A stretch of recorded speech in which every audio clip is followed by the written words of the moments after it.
inflicted during the execution process, too much or just right?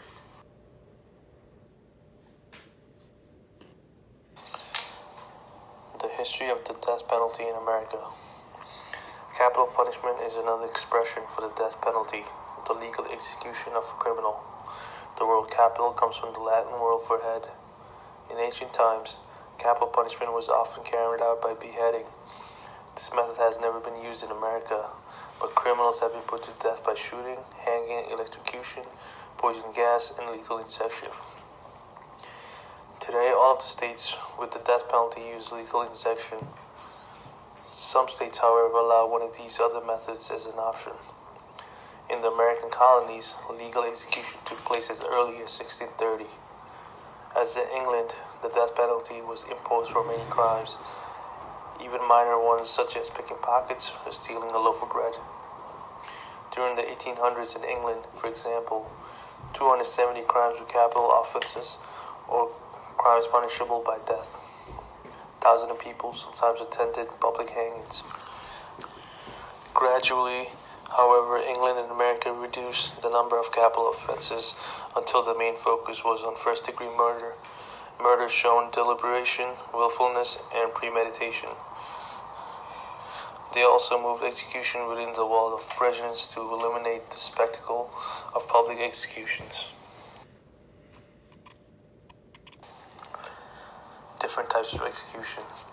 The primary means of execution in the United States have been hanging, electrocution, the gas chamber, firing squad, and lethal injection.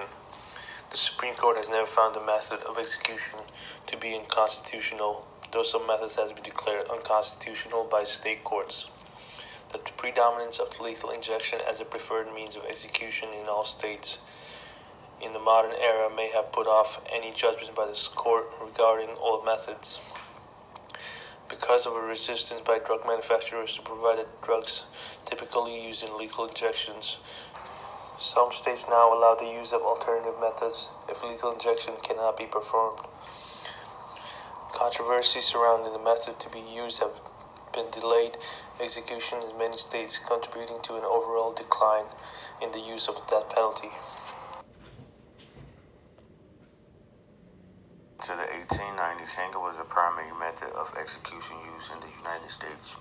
Hanging is still used in Delaware and Washington, although both have lethal injections as an alternative method of execution. For execution by this method, the inmate must be weighed the day before the execution, and a rehearsal is done using a sandbag of the same weight as the prisoner. This is to determine the length of the job necessary to ensure a quick death. If the rope is too long, the inmate could be decapitated, and if it's too short, the strangulation could take as long as 45 minutes. The rope should be 3/4 of an inch to 1 1/4 inch in diameter, must be boiled and stretched to eliminate spring or coiling. The knot should be lubricated with wax and soap to ensure a smooth sliding action. According to the 1969 U.S. Manual. Electrocution. Seeking a more humane method of execution than hanging, New York built the first electric chair in 1888 and executed William Kemmler in 1890. Soon other states adopted the execution method. Today, electrocution is not used as a sole method of execution in any state. Electrocution was the sole method in Nebraska until the state Supreme Court ruled the method unconstitutional in February 2008. For execution by the electric chair, the person is usually shaved and strapped to the chair with belts across the chest, groin, legs, and arms. A metal skullcap-shaped electrode is attached to the scalp and forehead over a sponge moistened with saline. The sponge must not be too wet or the saline short-circuits the electric current, and not too dry, as it would have been very high resistance.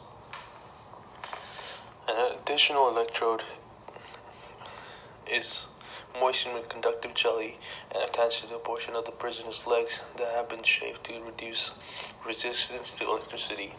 The prisoner is then blindfolded.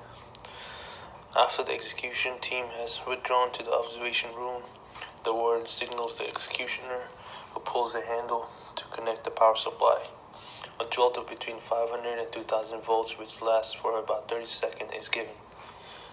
The current surges and is then turned off, at which the body is seen to relax.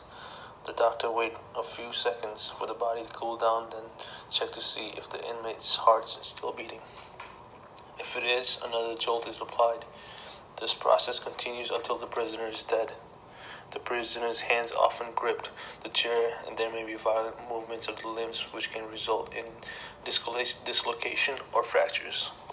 The tissues swell, defecation occurs, steam and smoke rises, and there is a small smell of burning. A U.S. Supreme Court Justice, William Brennan, once offered the following description of an execution by electric chair. The prisoner's eyeballs sometimes pop out and rest on his cheeks.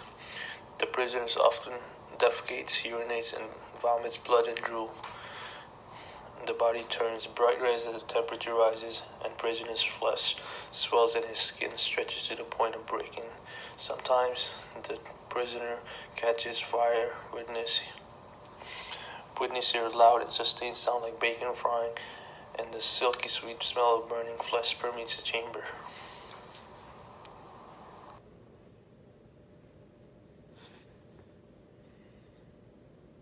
Today, 5 states authorize lethal gas as a method of execution, but all have lethal injections as an alternative method.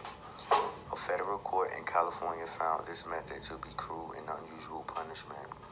For execution by this method, the condemned person is strapped to a chair in an airtight chamber. Below the chair rests a pail of sulfuric acid. A long scope is typically affixed to the inmate's chair so that the doctor outside the chamber can pronounce death. Once everyone has left the chamber, the room is sealed. The warden then gives a signal to the executioner, who flicks a lever that releases crystal of gas in the pail. This causes a chemical reaction that releases hydrogen gas. The prisoner is instructed to breathe deeply to speed up the process. Most prisoners, however, try to hold their breath, and some struggle. The inmate does not lose consciousness immediately. According to a former warden, at first there's evidence of extreme horror, pain, and strangling. The eyes pop, the skin turns purple, and the victim begins to drool. Firing Squad. On March 23, 2015, the firing squad was reauthorized in Utah as a viable method of execution if and only if the state was unable to obtain the drugs necessary to carry out a lethal injection execution.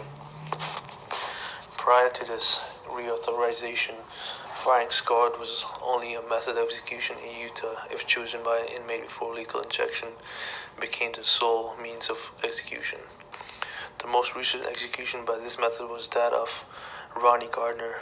By his own choosing, Gardner was executed by firing squad in Utah on June 17, 2010. For execution by this method, the inmate is typically bound to a chair with leather straps across the waist and head in front of an oval-shaped canvas wall. The chair is surrounded by sandbags to observe the inmate's blood. The black hood is pulled over the inmate's head.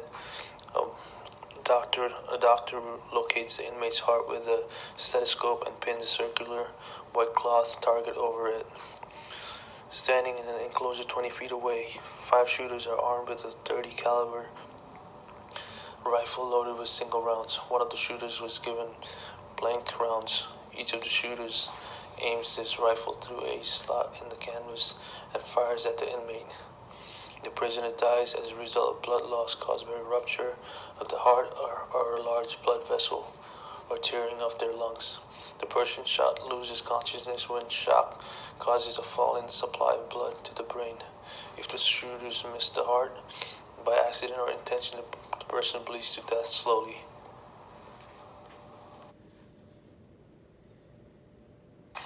Lethal injection.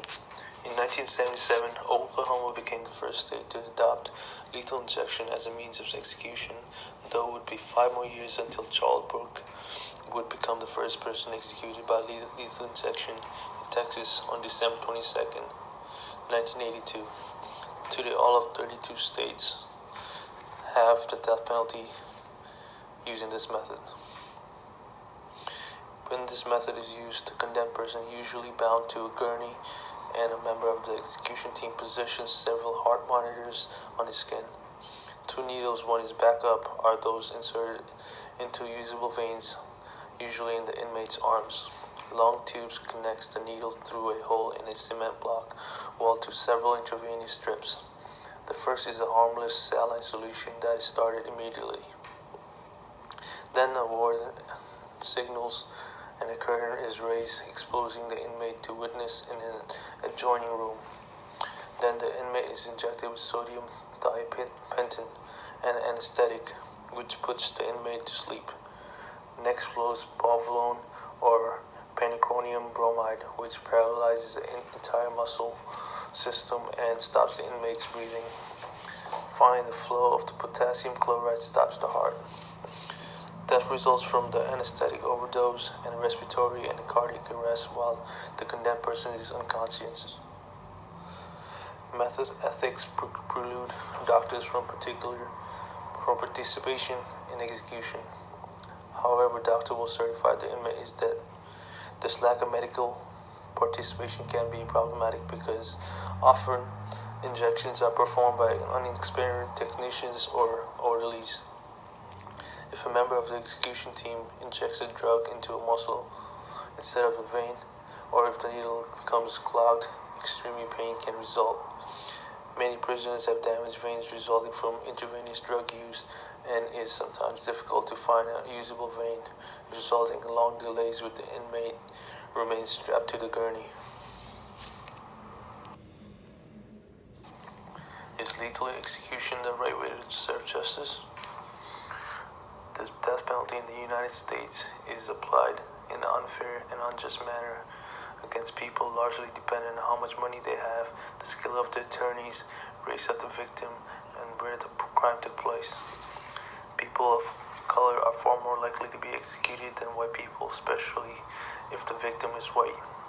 The death penalty is a waste of taxpayers' funds and has no public safety benefit. The vast majority of law enforcement professionals surveyed agree that capital punishment does not deter violent crime. A survey of police chiefs nationwide found they ranked the death penalty lowest amongst ways to reduce violent crime.